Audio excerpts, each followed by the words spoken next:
Hey y'all.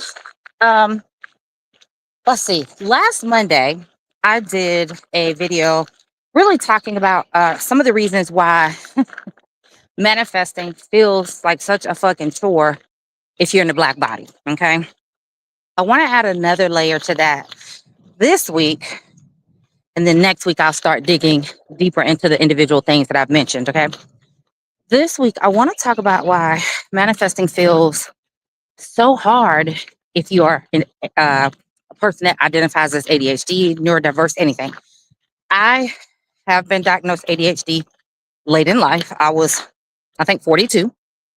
Um, and so I want to talk about that because it's a real part of the process when you find yourself struggling with certain things, when you find yourself caught in a particular type of cycle or loop. And that became really clear to me. Actually, a couple of days ago, I was having a conversation with a client who also happens to be a person of color, uh, but identifies as neurodiverse as well, and identifies as neurodiverse as well. Y'all got to forgive me because listen, I'm out here on a walking trail. My brain is like, blah, blah, blah, blah, blah, blah. But I wanted to get this video done, because listen, you got to get it done when you feel it to get it done, because if not, it might not ever get done. Okay. So I was trying to figure out a way to describe what it felt like.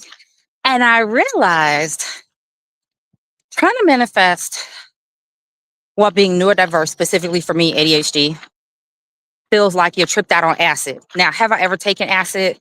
No. But I've had many friends through the years that have, and they've described it to me. For me, that aligns with if you've ever had some type of medical crises, okay? And you were in the emergency room and they were trying to get your pain under control. Like for me, major car accident. They're trying to get your pain levels under control. They're trying to get you together. They're going to give you any number of things to help you stabilize. I would even say, good morning. I would even say after I had, or during the experience where I had an emergency appendectomy, right? I ended up in the emergency room and it was bad. It was real bad. We're just going to leave that at that. To get me stabilized in order to prepare me for surgery, they had to give me pain medicine. They gave me some other stuff, not specifically for anxiety, I don't think, but something to like help me calm down because my body was just so inflamed, so much infection in my abdomen. Like it was really bad. So they gave me a whole bunch of shit at one time to get me together. I felt like I could party like a rock star in the clouds. Okay. I was hype. I was sleepy. I was in pain. I was cranky. I was pissed off at the world. It was so many emotions and feelings. I couldn't even name them all. To me, that's part of what it feels like to manifest as a person that deals with ADHD. And so I was having this conversation with a client and they were explaining to me some of the things they were experiencing. And I was like, yeah, because blah, blah, blah, blah. And so I'm responding back to them and they're feeling seen, they're feeling heard. They're like, you get it. Yes. Because this is a relatively new client. So I'm like, yes, I absolutely do get it. As we continued to talk, we ended up talking about the intuition bundle. I created that last year. To really help people that felt like they were struggling to either fully develop and tap into their connection with their intuition. Because, yeah, we're not all taught that growing up. We don't always have, spiritual mentors and ancestors and whoever else that we're able to talk to and really feel solid and grounded in that, right? Then I wrote the Manifesting Bible at the end of last year, coming into the beginning of this year. So we were talking about that. And that I wrote from the lens of, listen, I got a whole lot in my head. I got 25 years in mental health and wellness and spirituality and leadership and corporate training and all these things. And I've learned, and I got degrees. So, right. But I've learned based on all these things, what this looks like from my perspective and all the people I've worked with through the years. So I put the Manifesting Bible together kind of as a codex, if you will, right? I really wanted it to make sense to someone that was starting out freshly new, didn't know what to do. They just needed to start. And for someone who maybe has been in the journey for a while and They're like, you know what? I need to reset. I'm feeling overwhelmed. I'm feeling discombobulated or disconnected, and I got to get it together. So as we were talking about these things, and they had been going through some of them and kind of working through, coming up with reflections and identifying some things, I said, okay, let's talk about what that looks like and feels like for you. Let's talk about what that means. Good morning, to your brain. How does that feel in your body? How does that feel in the experience for you? And how do you help other people understand what's going on for you? So they were identifying some of the things that they had come across in the videos and in the book. Um, and we had this moment, and they were like, I needed you. And I was like, hey, because listen, when you do what you do because you genuinely love it and you want to help people, it makes a difference when people reflect that back to you, right? So I don't care how long I've been doing this, like every time somebody has that moment where they recognize, hey, we were looking for each other and found each other, because I'm always looking for the people that want my help, and they're looking for me, right? And they were like, I was looking for you. I needed you. And we just kind of had this vibe, this moment. And I was like, oh my God. So I wanted to come on here and talk a little bit more about that today, because that is the thing that's driving me right now. If you identify as a neurodiverse, specifically ADHD, you may feel similar to me, where you have all these great ideas. You got all this stuff in your head that you want to do all the time. Like in any given day, any given moment, it don't even matter when, day or night. I've got about 20 to 50 ideas running through my head. That would be amazing if I just could do this, if I would remember to do that, if I had this piece, if I had this help, if I had this time, if I move this over here and recalibrate it, then put that together. Like always, it's a theme park in my head of all these great rides. And part of the struggle is having to recognize what I have capacity for, what I truly desire and need and want, versus, yeah, it's great if I get it, it's okay if I don't. And what I have the ability to not only create and curate to receive it, but to hold on to and enjoy it, because those are all different layers of the manifesting journey. Okay. So when you think about all of those things, that's why I said it feels like a trip on acid, because you get excited. You get this new idea, let's say you get excited and you have a moment where you're so deeply entrenched in this thing. Like, you've thought it out from A to Z, Z to A, front to back, top to bottom, inside and out. You have calibrated, baby, you've done the work. Hey, you ready?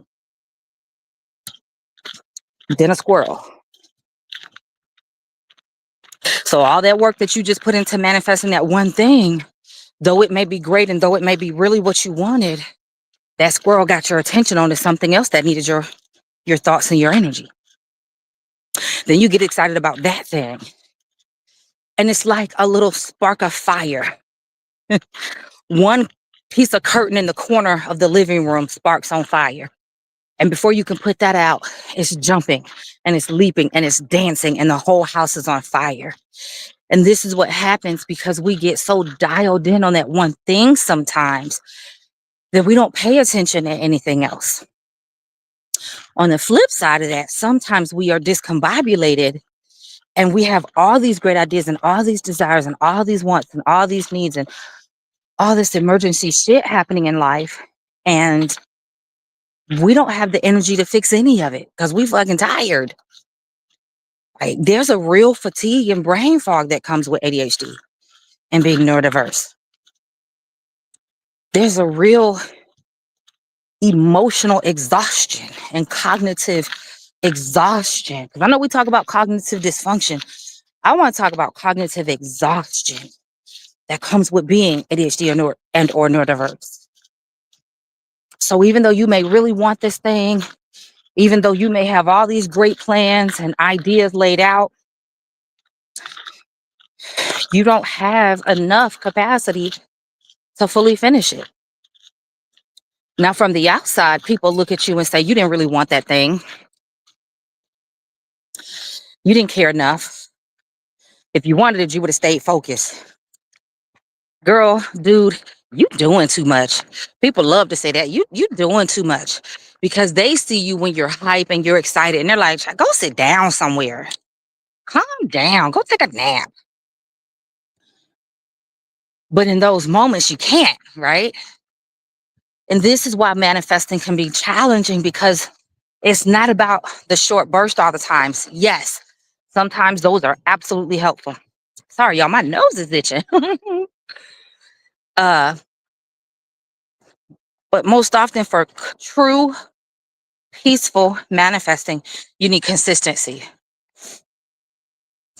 You need continuity. And that can be the real struggle.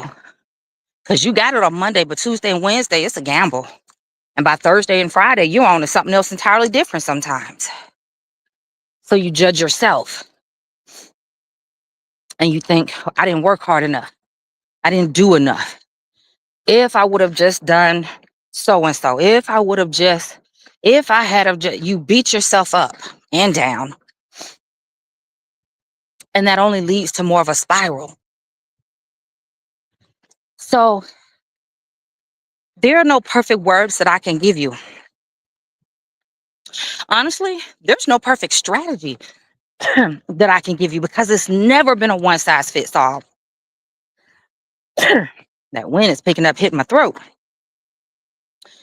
Even if you are not neurodiverse, even if you are not ADHD, there's no perfect cookie cutter one size fits all routine or diagram that if I give it to everybody I ever work with, everybody's going to get the same great results. Rarely, if ever, does it work like that. And we don't talk about that enough. Everybody wants to say, do these 7 things, fix this and do this, and I promise. But that's not real life. That's marketing. What I can tell you, and the reason my client was so excited, is because I get joy out of figuring out, how do you think? How do you process? How does this make sense to you? And then let's personalize things. Let's move this piece over here. Let's change this and reroute this and reconfigure that. And let's take the basic template, if you will, and personalize it for you. Because we all are somewhere different in the journey. We all need something a little different. That's like if you took 20 people and said, I want you to go make, I love Snickers, so we're going to say Snickers cake. And everybody followed the exact same recipe. It's still going to come out slightly different for every person. Because what happens is you got to look at the elevation. Where do people live? What type of stove do they have? Is their stove level? How hot or cold is it in their house? How heavy-handed are they when they measure? Did they measure by weight? Did they measure by scoop or ounces or what have you? Did they use milk chocolate versus dark chocolate? Did they add in caramel and I'm trying to think of something else, but my mind got stuck. Or did they just stick with the basic caramel flavor, right? Did they add in some coconut because they love coconut? I love coconut. So to me, if somebody came to me and said, girl, I'm gonna make you a Snickers German chocolate hybrid cake, I would love them forever. Like, yeah, you could take that and decide to do that for me for real if you really love me. I'm just saying. Anywho, so every person, those 20 people, it's all gonna taste slightly different. Slightly different. Because when humans are involved, there's nuance. There's idiosyncrasies. There is personal flair. There's personality. Same thing with manifesting. Same thing with ADHD. I shit y'all not. I saw this post, and this person, because I don't know whether they identify as an expert or not, so I'm just gonna say person, was talking about I don't think they said ADHD specifically. I think they said neurodiversity. If you have neurodiversity, these are the 10 things I learned for blah, blah, whatever it was. And people were literally in the fucking comments arguing. Like, yeah. Anyway, They were in the comments arguing because this person said, hey, here's what I learned in my journey, and I'm sharing it with you. And a whole lot of people said, oh my gosh, thank you. I'm going to try this. And then there was that person that spoke up and said, well, I have such and such, and that doesn't work for me. You need to clarify if this is for so-and-so or who. And oh, Lord Jesus, why we just can't take shit and figure it out and let it be enough? You know what I'm saying? Then that led to somebody else in the comments like, well, it worked for me. And then somebody else said, well, I agree with them. And this didn't. So here's where I'm also going to say, being ADHD, being neurodiverse doesn't make you any better or any worse than anybody else. It doesn't mean that everybody else has to bow down to you, but it also doesn't mean that you have to suffer in order for other people to be okay. What I think that it means is sometimes you got to figure shit out differently. And yes, society makes that hard. But we can't walk around demanding that every time somebody shares something that helped them, that they then have to personalize it because it didn't work for us, right? We have to still be able to turn around and say, okay, let me take this and tweak it. And so my point in sharing that was a lot of people get stuck there. They will take the instruction that somebody shared and they'll get upset because it didn't work out the way that person promised. And, your feelings are valid. But instead of getting stuck in anger and frustration and being upset that it didn't work out the way they promised, take it and play with it and figure out what you can change. Figure out what you can do differently in the recipe to make it make sense for you, right?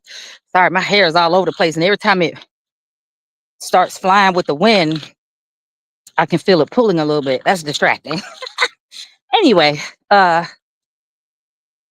recognize that no matter what you identify with or how you identify, manifesting is a personal journey. It is like anything else: personal, intimate, intense, powerful, beautiful, frustrating, maddening. But it's worth it if you decide that it's worth it. Does that make sense? It's worth it if you decide that the effort, the energy, the experience is worth it for you.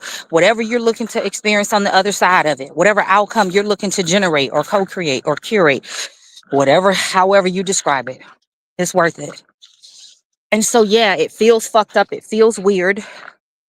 Add to that, if you are a person in a Black body or considered a person of color, it's a lot more nuanced because society is not set up, especially for Black bodies, to succeed. Well, y'all know what I say, fuck all of that and fuck them people. One of my favorite affirmations. But don't let that stop you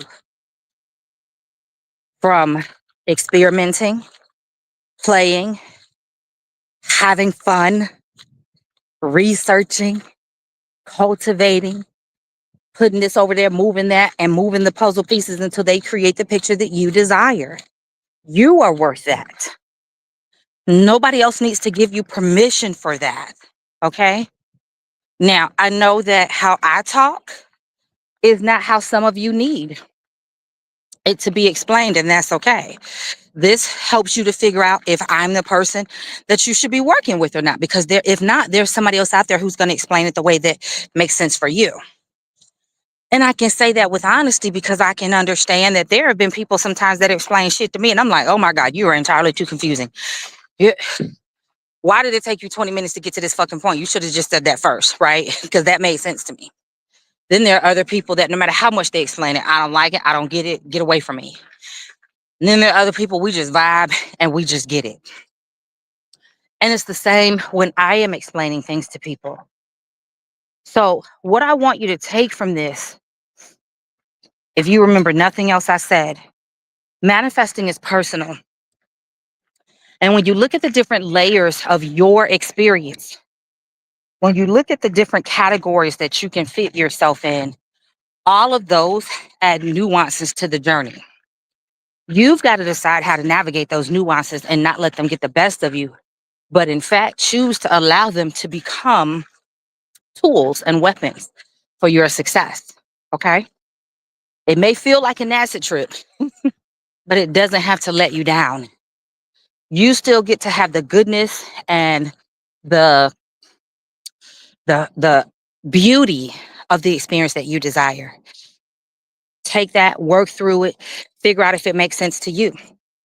And if I'm explaining it in a way that makes sense to you, then come check us out in the God State portal. That's what that community is for, not just for manifesting, but a whole community focused on spirituality, mental health healing, manifesting well-being, wellness, all the things that we think about that we need to intentionally curate to thrive in our life.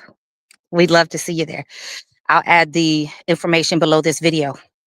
And don't forget to check into the details of the Manifesting Bible Retreat coming up this June, right? Reserve your spot because spots are limited. Mwah. I love you guys. Thank you for being a part of my community, and I'll see you next time.